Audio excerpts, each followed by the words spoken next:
Welcome back to Anchor Designs. I'm James and today I have made a new thing. So let's jump straight into it and get started.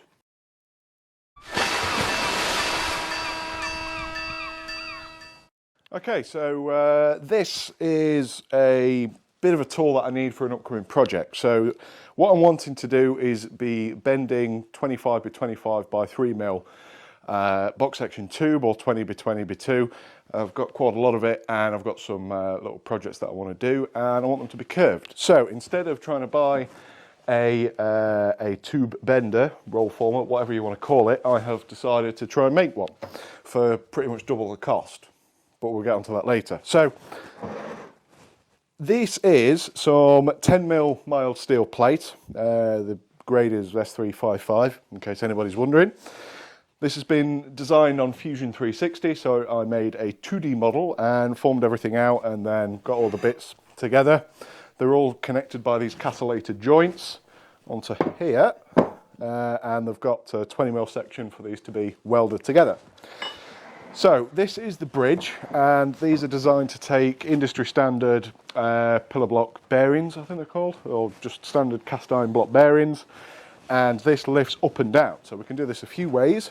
I have opted for a scissor jack because the mechanical movement is very, very straight and controllable. Plus the cheap, if it breaks, it's kind of an off-the-shelf part. I did try the hydraulic jack, but that's a little bit uncontrollable, I feel. So I'm opting for the scissor jack. We'll see how we go. But I can make this air powered as well, and there's a few other things that I've looked at. So, standard bearings, 20mm bar. We've got some lathe work and machining to do, a bit of knurling to get some grip on that steel as we're bending round. Again, I've designed this probably a little bit heavy duty, which has affected the capacity that you can actually form with this. So the maximum currently is probably going to be around 60mm by 60mm, but I'm not sure if it's actually going to work. At the minute, this has just been banged together. I've got everything to deburr, weld, prep, and then stick it together.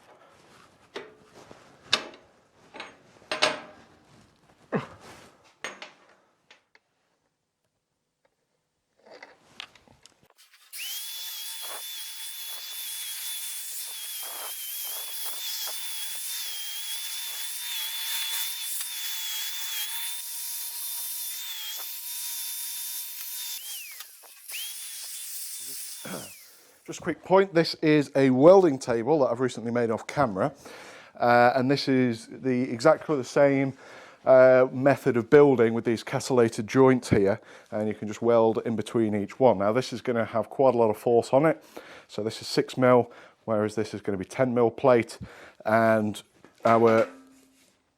with doing this, what I've invested in is these strong hand tools. So these have got these little positioning dogs that you've got onto here, and then you can clamp down in case nobody sees these. But these are about, I think, 16 quid each, I think, at the minute from Staxes or whatever they're called. So with this, what is quite nice is that the way I've designed this to link all together, it should, after a bit of a persuasion, not fit together. It does, it does. Like so. A few inches later. So, one of my method in my madness is these end plates, I've put in a 12mm hole into here.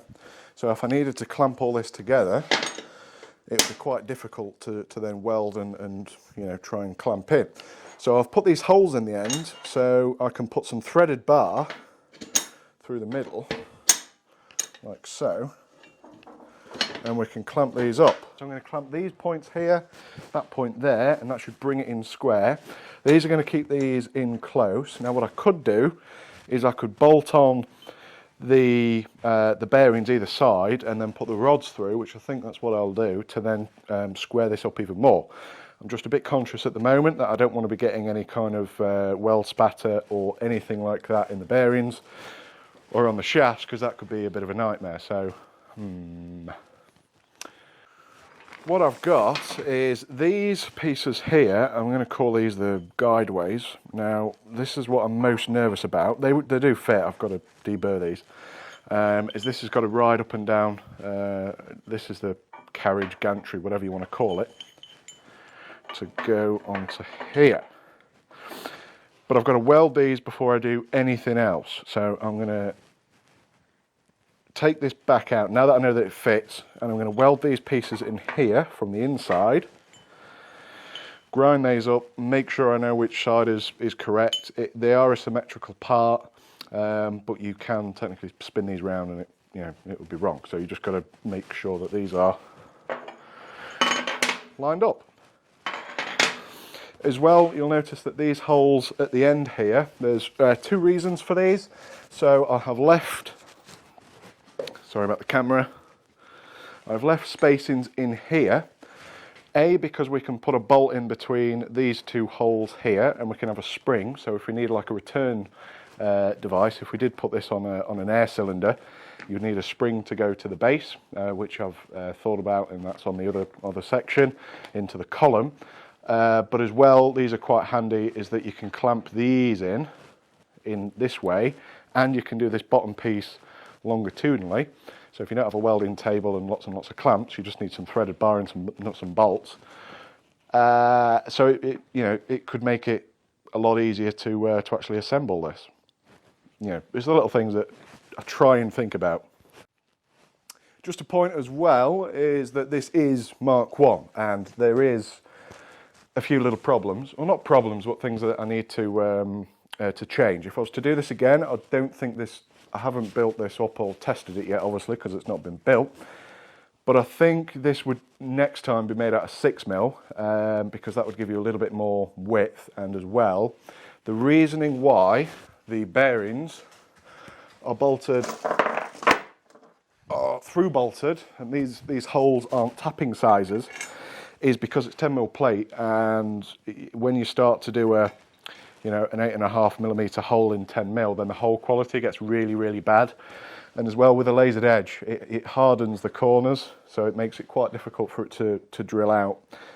Plus as well, the bearings that I've got are only like cheap Chinese bearings, and the PCD, the distance between centres, is quite variable. There is a little bit of difference in there, and as well how the bearings fit and the clearance in here. So at the minute, this being Mark 1, I can still take it apart and remove it, etc. if I want to, but that's kind of why it's that at the moment. Just bear that in mind. Okay, apologies for the really bad camera angle. I'm going to do this like a YouTuber. So I'm going to call it a wrap because it's taken quite a lot of time and I'm probably boring the pants off here. So I'm trying to stick to 10-minute rule videos, and I'm just going to show you where it is at the moment. So off camera in part 2, we'll be putting all these shafts in there, making sure it's square. I'm going to be measuring off each point to make sure that this is as square as possible. Yeah, so this got derailed. It's been about 7 days. I've got slightly longer facial hair, and I've now put up a picture of Her Majesty. So, not 100% happy with how this project is kind of turning out. I've had a lot more time on CAD and playing and looking at things and fiddling with things. And long story short, I don't like the holes in here. So instead, these are going to be pierce marked, etched, cross-haired, and then I'm going to machine these out and tap these to M12. Because at the minute, I just don't like that.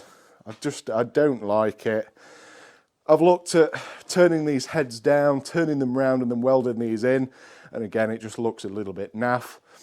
Although this is it's a bit redneck DIY jobby, I'm just not that happy with it. So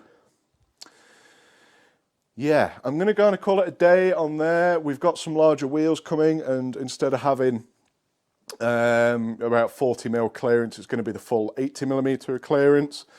So things like the flat bar and that type of thing, I'll be able to form that down as well. I'm going to have clearances in here for these nut and bolts because I think the top one should have this. But the next episode, I'm going to get it to this stage with the new sections on here. But we're going to do a lot more machining, so machining some keyways into the top here, machining a hex so we can put a socket on the top and then make a proper handle for it, and then hopefully do some actual bending. But where we are at the moment, I'm just not that pleased with it. It's not to a standard that I want to have things. So we'll see you next time. Any suggestions would be always appreciated. Quite a lot of thought has gone into this, where it is at the moment. I like the 10mm now. I'd rather have this strong. If it's 6mm, I'm not going to gain a lot of capacity anyway. So that's kind of where I'm at. So on that note, we'll see you next time. Thanks for watching. And yeah, a bit of a write-off this video, but it should come together in the next one. So we'll see you next time. Thank you.